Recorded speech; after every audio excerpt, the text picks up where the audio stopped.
आज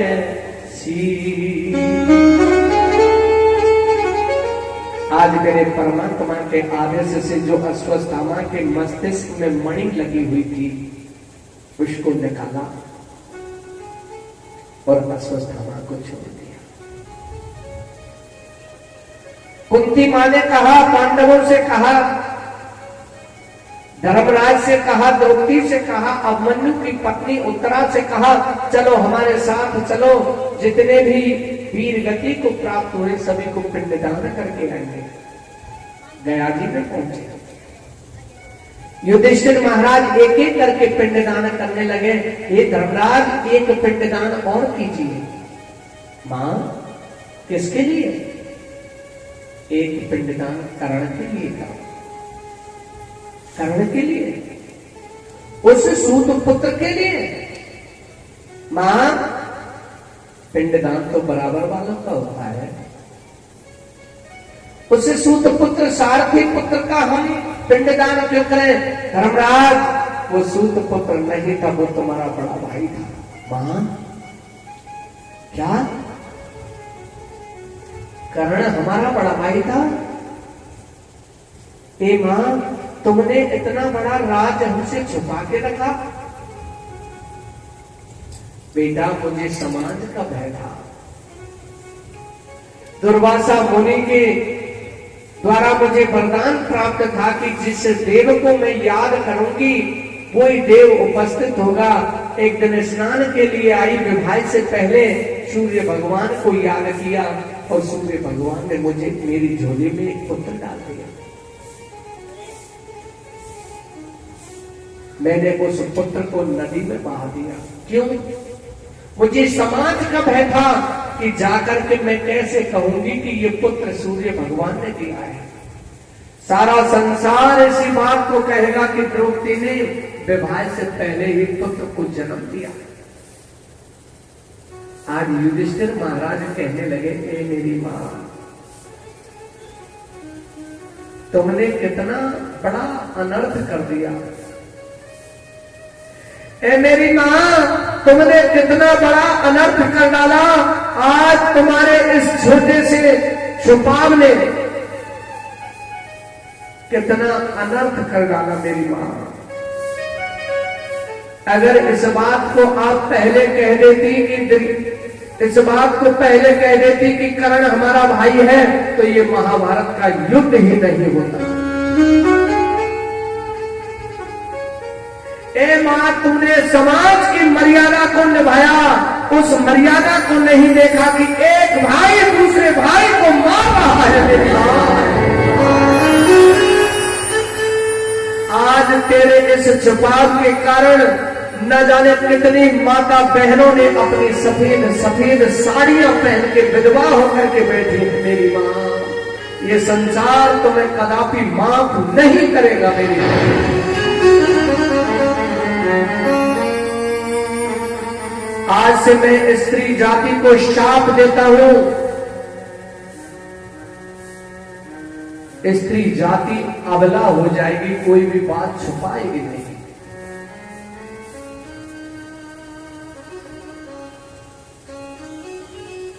उधर भ्रमण करते करते अश्वत्थामा आ पहुंचे।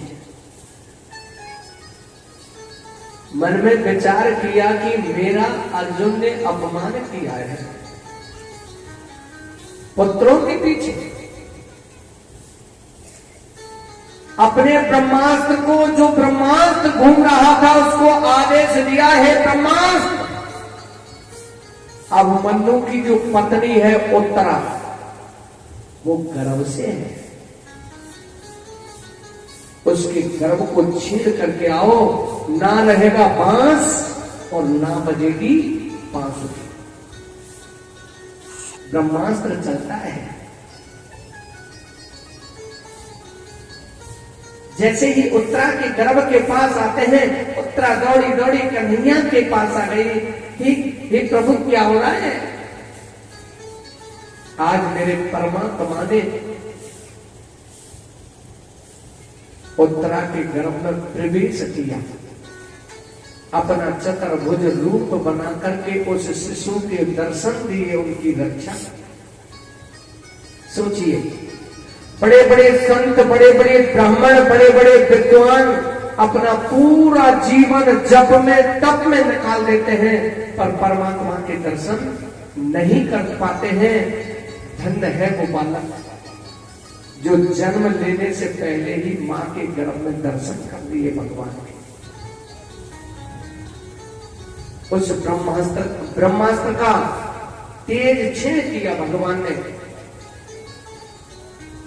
और सभी को लेकर के अपने महलों में आए, और समय आने पर उत्तरा के गर्भ से जिस पुत्र ने जन्म लिया, जिनका नाम परीक्षित महाराज रखा। बोलिए परीक्षित महाराज की जय।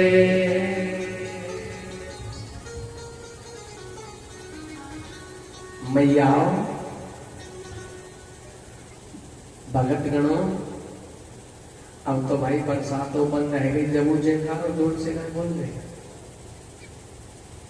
ऐसी कहा बात है भाई। बोलिए बिहारी जी महाराज की जय।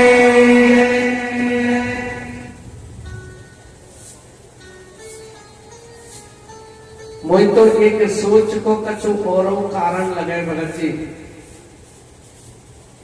आज के सोच मत करो भाई, तो दूसरों दिन ही प्रारंभ आए हो, सोच को छोड़ो।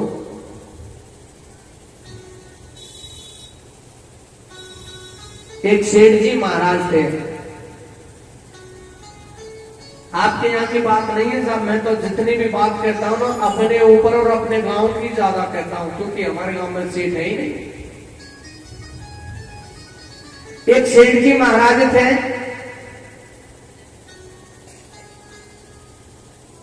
जेठ का दशहरा आता है ना, जब सभी दशहरा को गंगा स्नान के लिए जाने के लिए तैयार होते हैं, तैयारियां हो रही थी। सेठानी ने सुना, अब सेठ जी जैसे ही दुकान से आए, सेठानी ने भोजन की थाली लगाई, भोजन परोस दियो।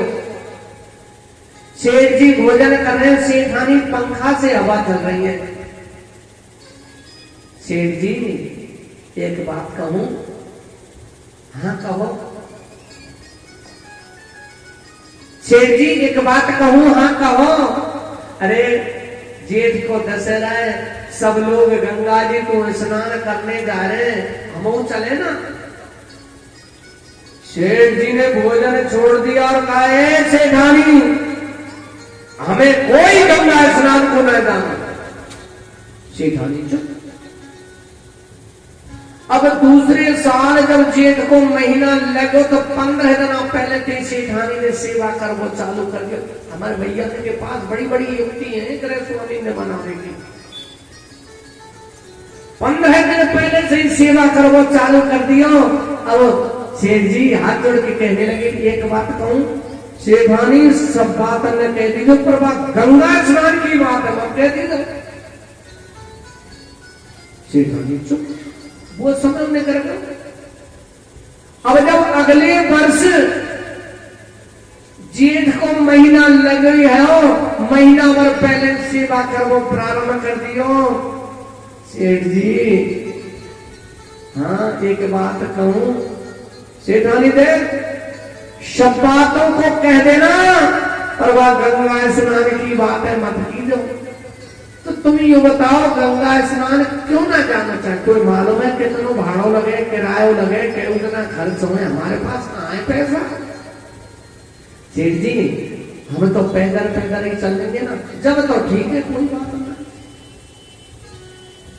तो आपको तो मालूम है साहब, पहले जब तीर्थ यात्रा में जाए तो खरिया बना के ले जाए, घर पे ले जाए ना, अब ना ले जाए कोई खरिया।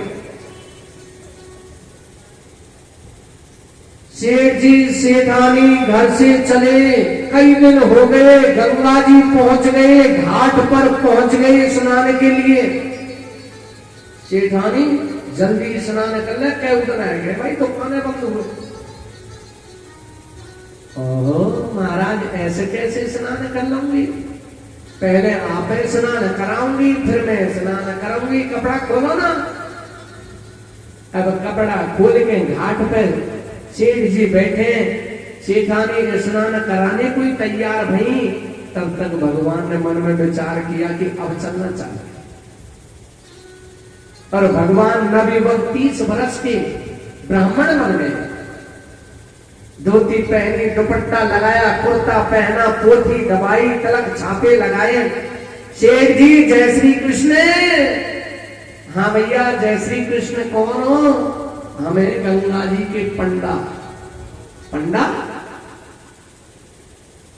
हमसे कहा काम है भैया कि देखो तुम जा घाट पे स्नान कर रहे ना, बाको कर देना पड़ेगा, टैक्स देना पड़ेगा। अच्छा भैया नहावे क्यों पैसा देने पड़ेंगे? का हाँ कितने पैसा होंगे? 5 रुपए। और सेठानी आगे चल। अंतिम घाट पर पहुंच गए, उसके बाद में कोई नहाने की व्यवस्था ही नहीं थी साहब। जब अंतिम घाट पर स्नान करने लगे तो पंडित जी आ गए। सेठ जी जय श्री कृष्ण।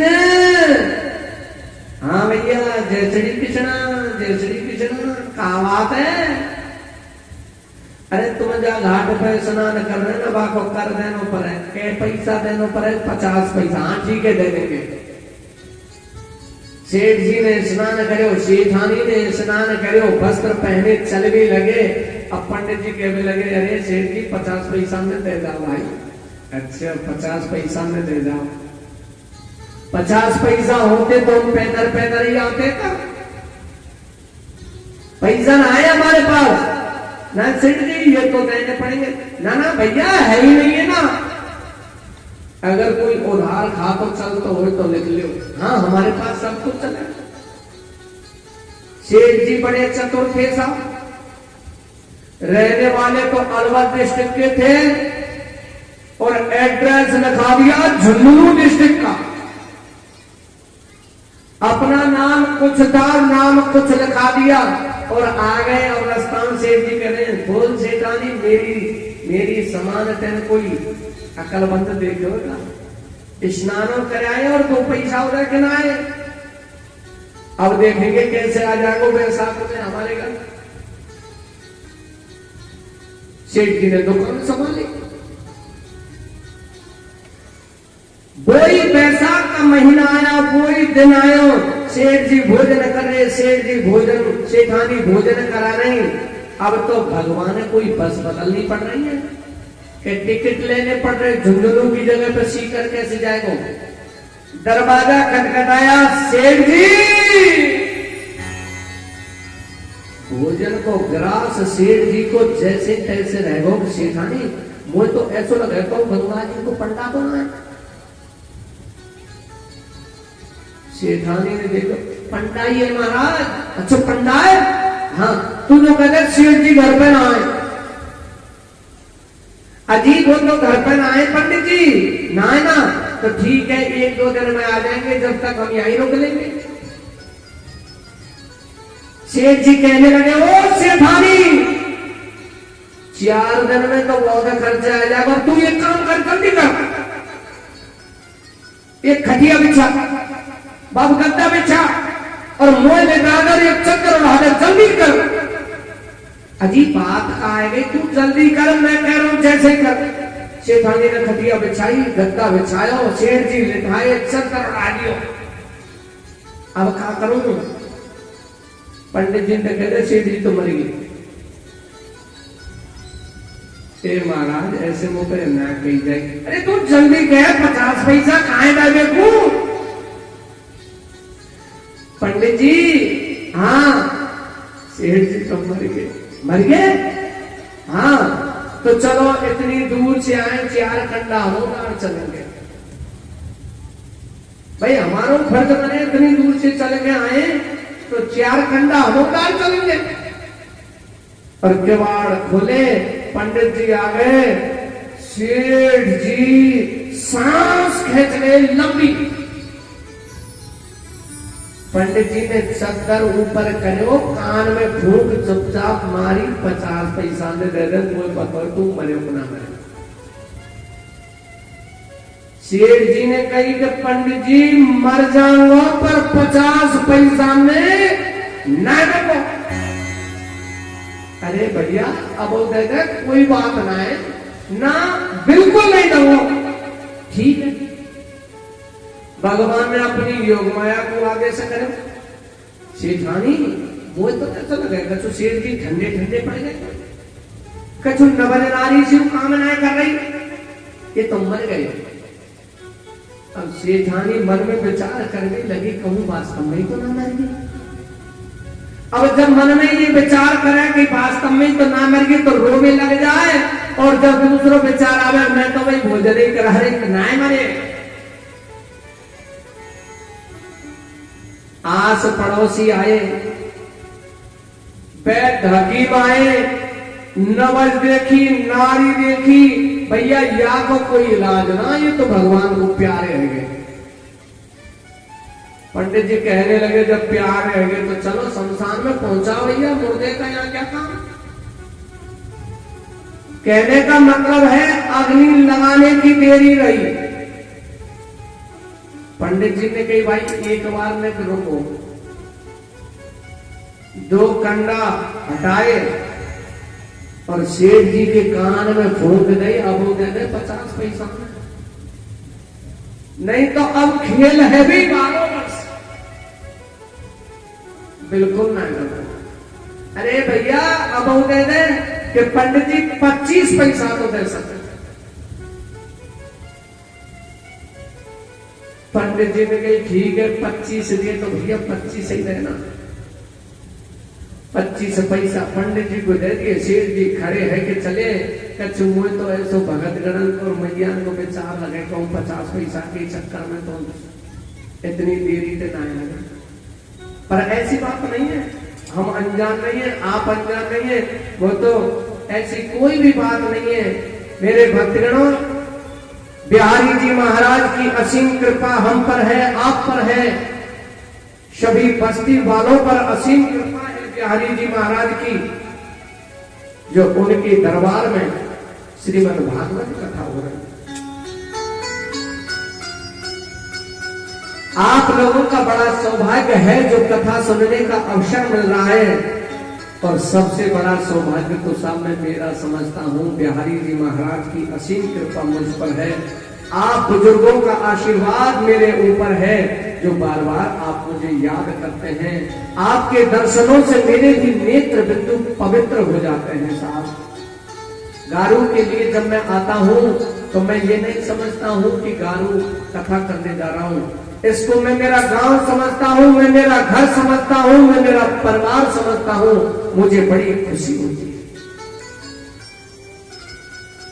तो मेरा सबसे यही कहना है, ना ये प्रोग्राम व्यक्तिगत है किसी का भी व्यक्तिगत नहीं है, सामूहिक कार्य है।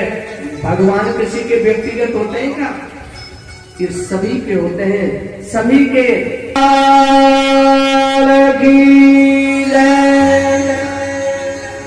बोलिए श्री राधे रानी की जय। आइए भक्तगणों कथा प्रसंग पर ध्यान केंद्रित करते हैं।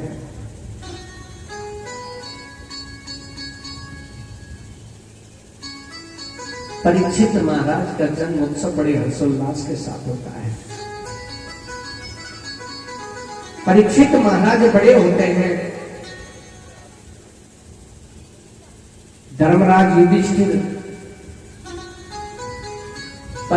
परीक्षित को राजकाज देकर के वन के लिए चले जाते हैं। परीक्षित महाराज की जो पत्नी थी उनका नाम ईरावती था, और उनके पुत्र का नाम जनमेजय था। एक दिन महाराज परीक्षित रथ पर सवार होकर के अपने नगर भ्रमण के लिए जा रहे हैं। चलते चलते चले जा रहे हैं तो सामने से क्या देखा? तत्र मिथुनम राजा हन्यमानमुना थे बता दंडं हस्तं च वृषलं ददृशेन पलाक्षिणं।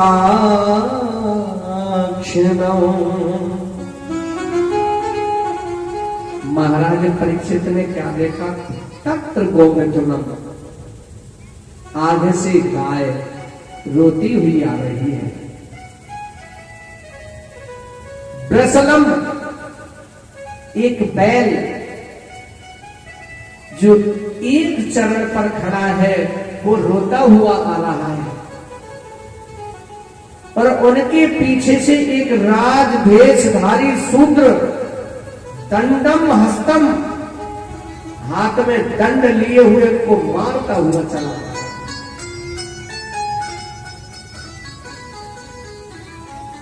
आज गौ महाराज परीक्षित के आगे नतमस्तक हो जाती है।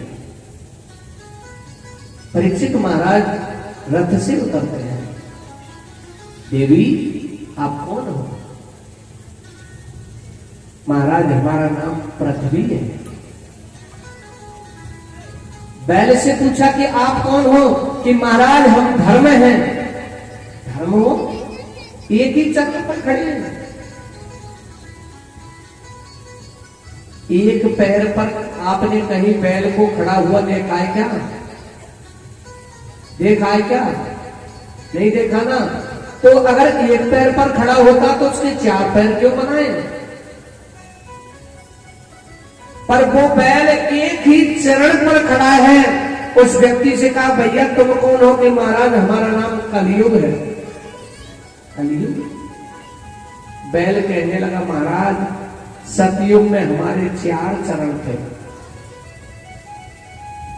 सतयुग में हमारे 4 चरण थे, यानी धर्म के 4 चरण मौजूद थे सतयुग में। त्रेता युग में 3 चरण रह गए, द्वापर युग में 2 चरण रह गए, और महाराज अब ये कलयुग आ गया है। कलयुग में तो एक ही चरण शेष है धर्म का।